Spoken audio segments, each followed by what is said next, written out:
আমার নাম এরিক।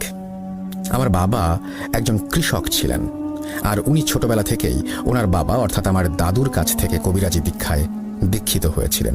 আমার দাদু ও আমার বাবা এলাকার অনেক নামী ব্যক্তি ছিলেন। মানুষের রোগ ব্যাধির চিকিৎসাও তারা করতেন। আমার দাদু ডেভিলের আসরের চিকিৎসাও করতেন। আমার বাবা দাদুর কাছ থেকে শিখে একই সাথে তারা দুজন মিলে এই কাজগুলি করতেন। বিনিময়ে ওনারা কোনো টাকা পয়সা না নিয়ে ভাতের চাল, ধান এবং শাকসবজি নিয়ে থাকতেন। গ্রামের মানুষও তাদের ওপর বেশ খুশি ছিল। একদিন গ্রামে এক ভিনদেশী লোকের আগমন ঘটে, একজন শয়তানের পূজারীর। সে আমাদের এলাকার চার্চ থেকে কিছুটা দূরে তার আস্তানা করে বসে। কবিরাজ গ্রামে এলে তাকে সেখান থেকে তাড়ানোর মতো সাহস কারো ছিল না, কারণ তার নাকি কিছু অলৌকিক ক্ষমতা রয়েছে। সে মানুষের ইচ্ছা নাকি পূরণ করে দিতে পারত, আর সে যার ইচ্ছা পূরণ করত তাকে নাকি খুব বড় কিছু বা খুব কঠিন কিছু দিয়ে সেই ইচ্ছের দাম চুকাতে হতো। আর তার বাসস্থান সে খুব ভয়ঙ্করভাবে সাজিয়েছিল বলে সবাই বলতো। ছনের ঝুপড়ির ছাদের ওপর শিংওয়ালা কোনো এক কঙ্কালের মাথা পতাকার মতো একটি স্ট্যান্ডে লাগানো ছিল। সেই কবিরাজ সেখানে একা থাকলে আশেপাশের মানুষ গেলে শুনতে পেত সে অনেকগুলো মানুষ একসাথে মন্ত্র পড়লে যেমন শোনা যায় ঠিক তেমন শোনা যেত। আর ঝুপড়ির ঘরের চারপাশে সাদা কোনো কিছুর গুঁড়োর ঘের দেওয়া ছিল, আর ঘেরের ওপর আগুন জ্বালিয়ে রাখা হতো। আর তার বাসস্থান সামনে দিয়ে গেলে অনেকেই শুনতে পেত কেউ ফিসফিস করে তার নাম ধরে ডাকছে আর ফিসফিস করে বলছে, এসো আমার কাছে, যা চাইবে তাই পাবে, এসো এসো এসো আমার কাছে। এসব শুনে মানুষ ভয় সেখানে যেত না। এদিকে গ্রামের এক দম্পতি ছিল। আমাদের আদিবাসীরা মাতৃতান্ত্রিক হওয়ায় বাবার নামে কম লোকে চিনত, তাই সেই দম্পতি স্ত্রীর নামে অর্থাৎ মেরি দম্পতি হিসেবে সবাই চিনত। মেরি দম্পতির বিয়ের 7-8 বছরেও তাদের কোনো সন্তান ছিল না, কিন্তু তারা প্রচণ্ড ধর্মভীরু হওয়ায় নিয়মিত চার্চে গডের আরাধনা করত আর ভালো ভালো কাজ করত।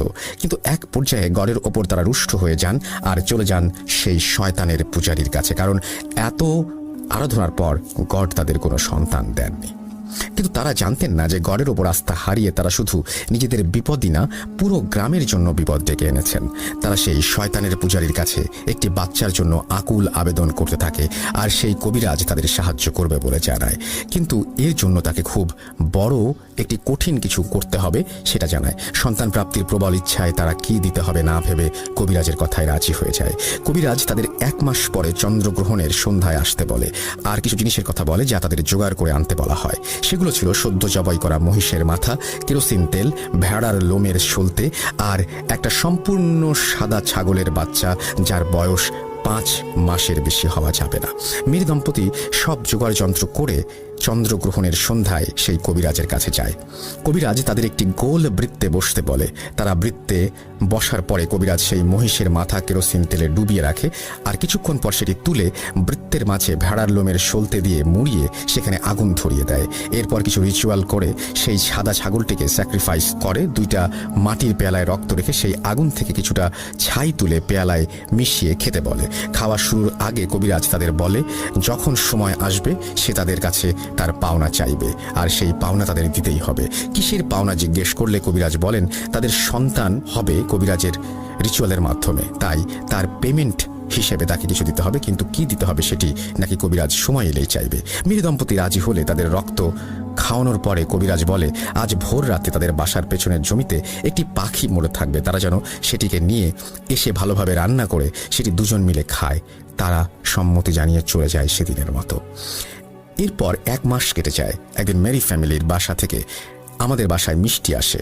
এত জলদি ফল পেয়ে খুশিতে তারা যেন আত্মহারা হয়ে গিয়েছিল। দেখতে দেখতে দিন চলে যায়, আর মেরি ফ্যামিলির ঘর আলো করে একটি মেয়ে সন্তানের জন্ম হয়। মেয়েটার নাম তারা মারিয়া রাখে। মেয়েটি জন্মের পর তার বাম কাঁধে একটি জন্ম দাগ দেখতে পায় তারা, যা ছিল একটি অর্ধচন্দ্রাকৃতি। আস্তে আস্তে 7 বছর কেটে যায়।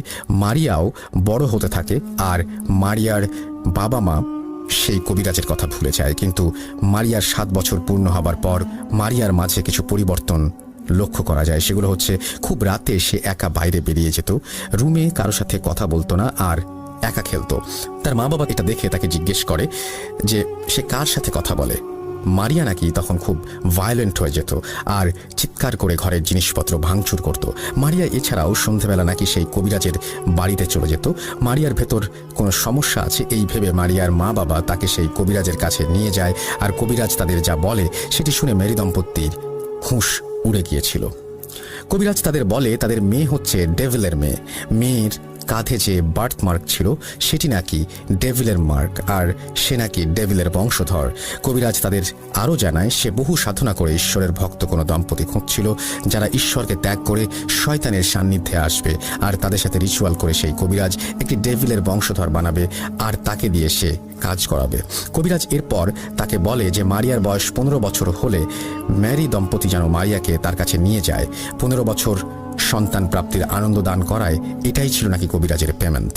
এই কথা শুনে মেরি দম্পতি প্রচণ্ড রেগে যায় আর সেই কবিরাজকে গ্রাম থেকে বের করে দেওয়ার হুমকি দেয়, আর তারা এও জানায় মারিয়াকে তারা কবিরাজের কাছে কিছুতেই দিয়ে আসবে না।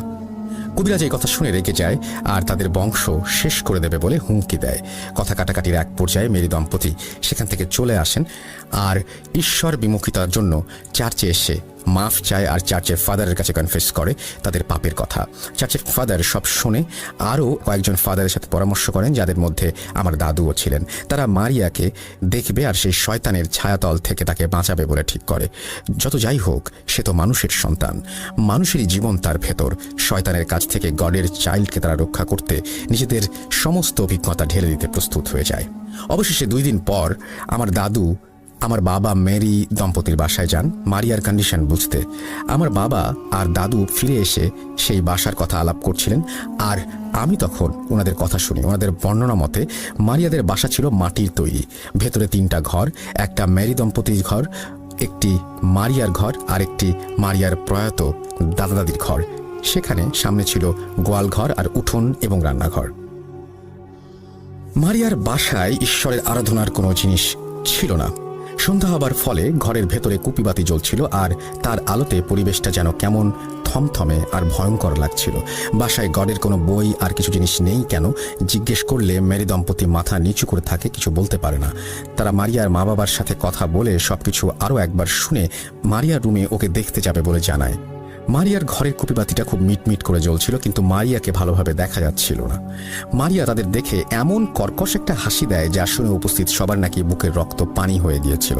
তারা মারিয়ার সাথে কথা বলতে গেলে মারিয়া ভয়েস শুনে তারা অবাক হয়ে যায়। মারিয়া বলছিল তাদের সেখান থেকে চলে যেতে, কিন্তু আমার দাদু তার গায়ে পবিত্র পানি ছেটাতেই নাকি আমার দাদুর ওপরে ঝাঁপিয়ে পড়ে সে বলে, তোকেরা সাবধান করেছিলাম, আসিস না, কেন আসছিস? এবার তোরা সবাই মরবি।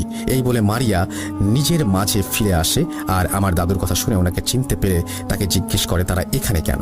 আমার দাদু নাকি শুধু হেসে বলেছিলেন, তোমাদের জন্য প্রে করতে এসেছিলাম মা। এই বলে আমার দাদু আর বাকি সবাই চলে আসেন। রাস্তায় আসতে আসতে আমার দাদু ভাবছিলেন যে তাকে কখন সাবধান করলো ডেভিল। ভাবতে ভাবতে আমার দাদুর গতরাতে দেখা স্বপ্নের কথা মনে পড়ে যায়। উনি স্বপ্ন দেখেছিলেন যে কোনো একটা কালো অবয়ব, যার মাথা হচ্ছে মহিষের মতো আর শরীরটা ছাগলের মতো, সেই অবয়ব তাকে শুধু একটা কথাই বলছে, সেটি হচ্ছে ডেথ। দাদু তখন এই স্বপ্নের অর্থ কি না জানায় স্বপ্নটাকে আমলে নেননি। এরপর উনি চার্চের ফাদারদের সাথে কথা বলেন আর জানতে চান এই অবয়ব আর ডেথের অর্থ কি। চার্চের ফাদার কিছু বই ঘেটে বলে দিলেন যে এর অর্থ হচ্ছে, সাবধান করছি, আমার সামনে এসো না, যদি আসো তাহলে মরবে। ডেভিল নাকি নিজের মতো করে সাবধান করছিল। এদিকে মারিয়ার অবস্থা আর স্বপ্নের অর্থ 2 2 4 মিলে গেলে ওনারা বুঝতে পারেন যে মারিয়া কোনো ডিমনের মাধ্যমে পজেসড। এর মাঝে কিছুদিন পর গ্রামের মানুষ মারিয়ার কথা শুনে সেই কবিরাজকে সবাই মিলে গ্রাম থেকে তাড়িয়ে দেন। কিছুদিন মারিয়ার অবস্থার অবনতি হলে অবশেষে আমার দাদু, চার্চের ফাদার, আমার বাবা আর 2 জন সহযোগী মিলে মারিয়ার এক্সোসিজম করবে বলে ঠিক করে। কিন্তু এত ছোট বাচ্চার এক্সোসিজম পারফর্ম করা ক্ষতিকর, মানে বাচ্চার মৃত্যু ঝুঁকি আছে ভেবে তারা, যেহেতু মারিয়ার বয়স 15 বছর হয়নি, সেহেতু সেই ডেভিল সম্পূর্ণরূপে আত্মপ্রকাশ করেনি বিধায় এক্সোসিজমের পরিকল্পনা বাদ দিয়ে মারিয়াকে চার্চে এনে 8 বছর লালন পালন করার প্রস্তাব প্রস্তাব দেওয়া হয় মেরি দম্পতিকে। মেরি দম্পতি রাজি হলে চার্চের একটি ঘরে মারিয়াকে থাকার ব্যবস্থা করে দেওয়া হয়।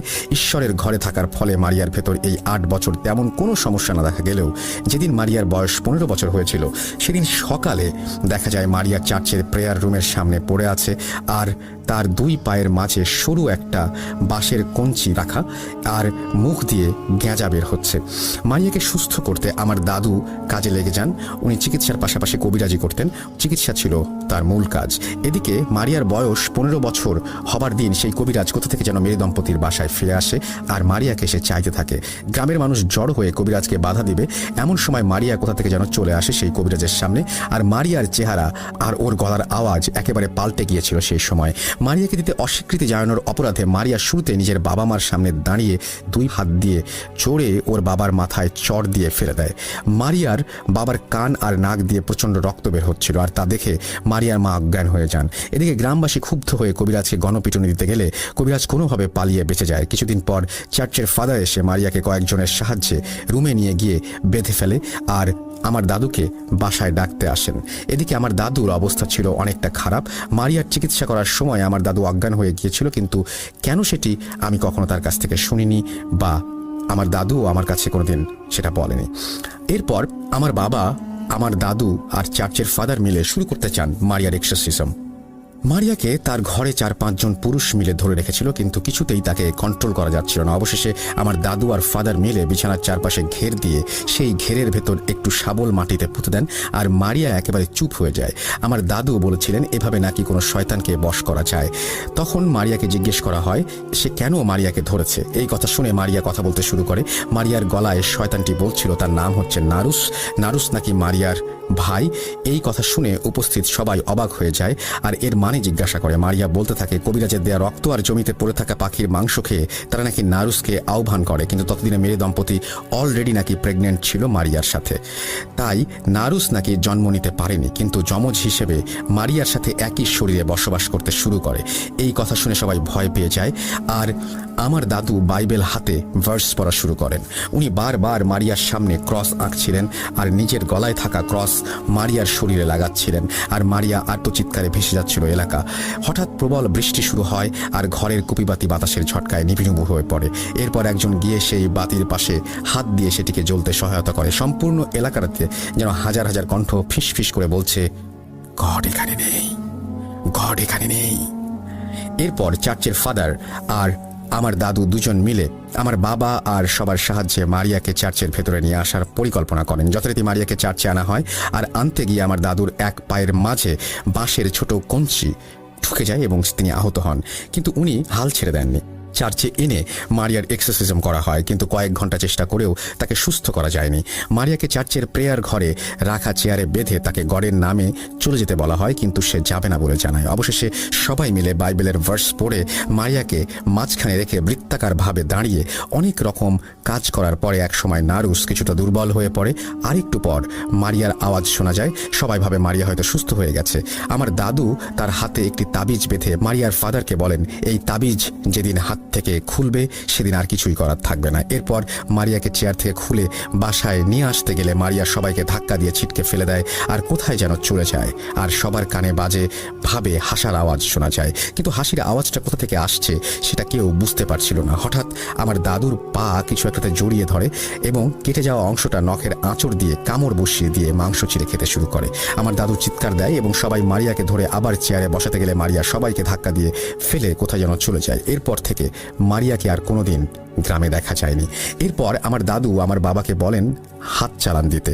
হাত চালান কি সেটা একটু বলি। দোয়া ও কিছু নির্দিষ্ট কাজের মাধ্যমে মাটিতে হাত দিয়ে ব্ল্যাক ম্যাজিকের কোনো একটা ইনস্ট্রুমেন্ট খুঁজে বের করা, অর্থাৎ কোনো একটা কোনো কিছু একটা পড়ে মন্ত্রতন্ত্র পড়ে এটা করা, কারণ যদি হাত চালানে মারিয়াকে পাওয়া যায়।